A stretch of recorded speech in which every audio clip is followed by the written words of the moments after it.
suis Sudarshan et c'est votre reporter sur l'esthétique de Belgique. Aujourd'hui, je vais parler sur les bandes dessinées de Belgique. La bande dessinée, c'est une forme de divertissement très important en Belgique dès ses origines à 1920. La première bande dessinée très populaire était le Petit 20e.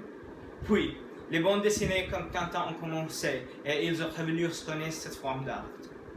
Jusqu'au début de la Deuxième Guerre mondiale, les bandes dessinées ont augmenté les ventes de journaux et des magasins. Pendant la Deuxième Guerre mondiale, les Allemands ont imposé les restrictions sur la production de bandes dessinées. Ainsi, le Petit Tintin a perdu sa popularité et Tintin est devenu la bande dessinée très populaire.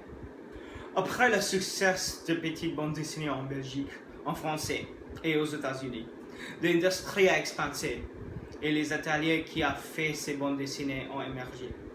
Un atelier très populaire était l'atelier de Van der Steen, qui a écrit les bandes dessinées en français et allemand. Aussi, des bandes dessinées comme Tintin, Spirou, Lombard et Depuis ont transformé des petites dessinées en journaux aux livres de bandes dessinées. Après l'industrie est allée dans une tournée où la dominance de Tintin et Spirou sont tombées, et il a expansé avec les artistes qui ont créé les bandes dessinées, avec le canton pour les adultes. Aujourd'hui, la dominance des bandes dessinées a perdu leur influence dans l'industrie et leurs romans graphiques sont émergés.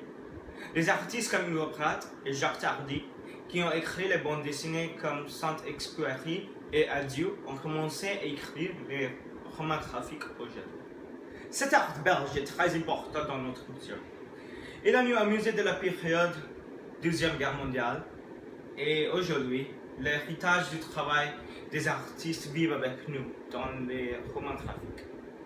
Je suis Sudarshan et je voudrais vous remercier de m'avoir regardé à la télévision et au revoir.